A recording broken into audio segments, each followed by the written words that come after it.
Hey everyone, welcome back to another video, and it's been a while since I've actually said that. It's been like 3 weeks since I've uploaded a video, which is kind of crazy when I think about it. I mean, I used to upload daily to the channel. Eventually over time it was like once every other day and then maybe twice a week or something. And now the biggest break I've ever taken on YouTube, 3 weeks. So I'll probably explain why that was in a separate video or something. It's mainly down to like scheduling and personal reasons and stuff like that. But just know I'll always be uploading to the channel, whether that's once a week, once every 2 weeks, every day. This channel will always be, a huge part of my life. So I'll always be posting on it no matter what. But I just wanted to clear that up real quick for you guys. I mean, I'll talk a little bit more about channel content and stuff like that towards the end of the video. But today, of course, we are going to be checking out 5 awesome PlayStation 4 mods with another episode here. And as always, if you guys do want to check out some of the previous episodes, there'll be links in the description below. So the first mod that we are going to be covering here today is known as Overgrowth, Immersive Living Forests and Grasslands by Mr. Overseer. Now this mod pretty much aims to make the wasteland a lot more lively with these beautiful sort of lively forests and changed grasslands, and instead of completely overhauling the wasteland, what the mod author did was allowed it to become an integrated part of Commonwealth's biome. So instead of it kind of being completely different, it's more of a little touch of green that still gives you a Fallout vibe. While some would say it's overkill, it is a mod that a lot of people will enjoy, and that definitely says that by the amount of downloads this mod actually has on the PlayStation 4. It is somewhat similar to the Simple Green mod that is also available on the PlayStation 4, and I mean, these two type of mods are really the only sort of grassy, foresty vibe mods that are available. So in terms of that aspect, they are great. Personally, I think this is a great mod. It definitely changes, Fallout just that little tiny bit, especially if you've been playing Fallout for a while. If you've completed the game and you're looking for a little bit of a different experience, just a tiny little bit of a touch, this mod will definitely be for you. So check it out. Again, as always with these mods, the links are in the description. Or alternatively, you can simply search for this stuff on your mod menus straight off the game. Coming in for the second mod, we have Fast Travel from Anywhere by Adminster1. Have you ever wanted to fast travel from inside of buildings and interiors? Well, here's your chance with this mod, because that's exactly what this enables you to do. You can fast travel from inside of buildings. You can see from the gameplay, pretty simple mod. There really isn't too much to this one, but it's one I feel that some people would definitely like. No doubt it breaks immersion, in that sense. So if you're somebody out there who's looking solely for immersion in mods, this one won't be for you, but it is one of those things that can come in handy in certain situations, and I know that some people out there would definitely enjoy this one. And that leads us into the next mod of the video, which is the PreWar Home by Sync08. Now there's a lot to talk about with this one, because this is genuinely, and I know I say this a lot in videos, but this is genuinely one of the best designed and well built player home mods that I have seen on the PlayStation 4 period. From the exterior looking clean to the interior just being beautiful, this mod comes with a ton of features, such as custom chemistry and weapons workbenches that just look awesome. There's, various different custom storage as well, which is really cool. So for a few examples here, we have the safe, and when you open it, you'll notice a bunch of pre-war money in there, and that pre-war money is a static item that won't move. So that's a place to store your pre-war money. No matter how much money you take or put in there, there'll always be like money lying in there, which I think is just a really cool addition. Just one of those small things that make a difference. And it's the same with the majority of the stuff in here. You'll notice that with storage again, let's say you have the magazines shelf, there'll be a bunch of magazines in there sitting in a box that won't move. And the same way with ammunition as well. You'll have various different storage for different types of ammunition. So you'll have explosives on one shelf, you'll have normal ammo on one shelf, energy ammo on one shelf, and stuff like that.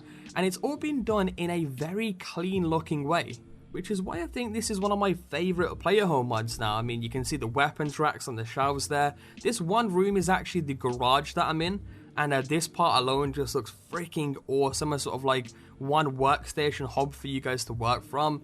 But with that aside, there's also some custom furniture. There's a decorative fish tank in there.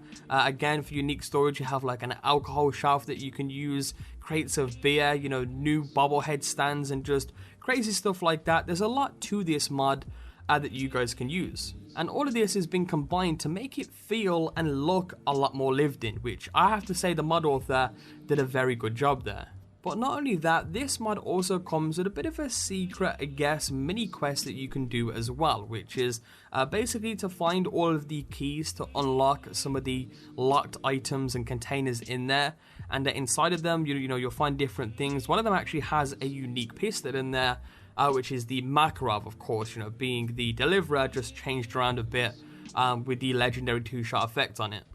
To get started with all of this, you'll need to find the keys to the main gate and the front door, which can actually be found just opposite the garage down the road a bit. There'll be a dead body underneath the bush shelter in which you can loot, find those keys, and then access the player home. Overall, I think the mod is great. If you're a fan of player homes, I definitely suggest this one to you guys.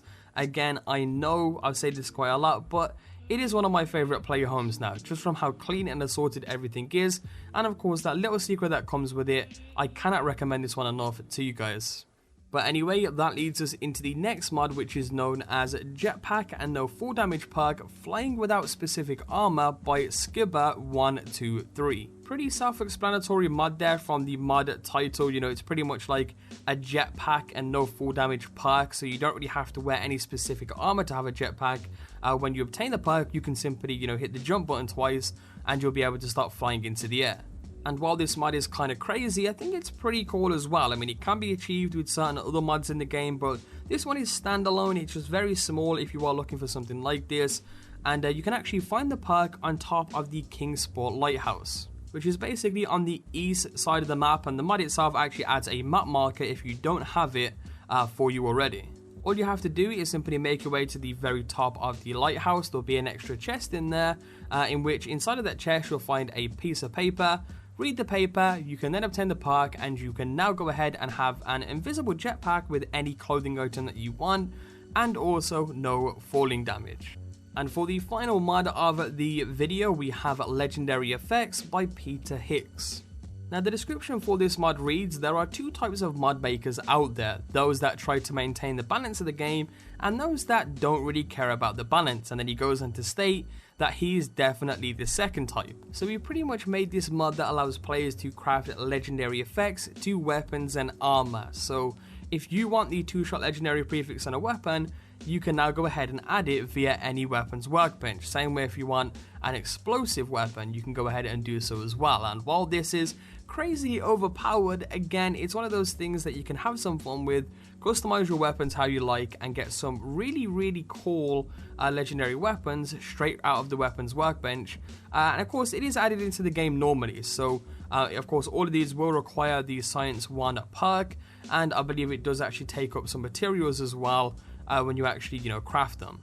And that's the list for this week's episode. As always, check out all the mods in the description. Also check out some of the previous episodes I have done. I mean, I've put out a bunch of modding videos, both on the Xbox and the PlayStation 4, and rest assured as well, any of the mods that are available on Xbox in this video will be linked in the description for you guys to check out as well. As always, if you guys did enjoy this video, a like would definitely be appreciated. I know it's been a while since I've actually posted, so you guys may be a little bit mad, but there's a lot of reasoning to that. I mean, number one, my scheduling is kind of messed up right now in terms of what I've actually got going on.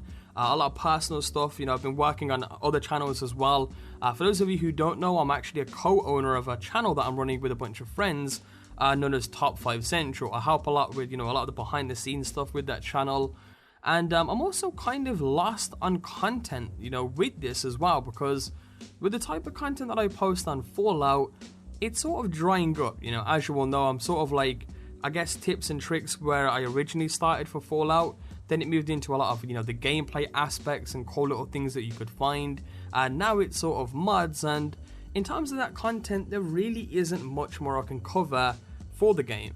And I'm curious to see what you guys think of this. And, don't get me wrong, I'm not crazily changing content. I'm still going to be posting, mod videos and other types of Fallout and Skyrim videos. And, when other games come out, I'll be posting a little bit on that as well. But in terms of content, I feel like I should start expanding a little bit. I've been playing a lot of Overwatch recently. I've just made it to Diamond, which I know isn't the best, but I love Overwatch as a game. I've been playing it a lot on PC. And if you guys want to see any live streams, I don't know if I'll post content on Overwatch, but I may stream it. I'm thinking about getting into streaming a little bit more. That's maybe a direction I could take as well. But again, just to reassure you guys, the mod thing is still going to continue every week. I'm going to try and put out at least one. If not, it will be one every other week, so you guys just know what type of a schedule I'm working on in terms of content for this channel. But yeah, I mean, that's sort of where my head's at the moment in terms of, content. Do I keep posting mod videos? Is that something that you want to keep watching? Do I expand into other games and try and post other games here and there that I enjoy? It's all stuff that I've sort of been questioning recently and really want to hear your guys' feedback on in the comment section below. Other than that, I'm going to try and get back into uploading at least once or twice a week. If not, it will be at least once every 2 weeks, just so you guys know what is actually happening on the channel. And yeah, hope you guys enjoyed. Subscribe if you guys are new around, and I will catch you guys next time with a brand new video. Peace out.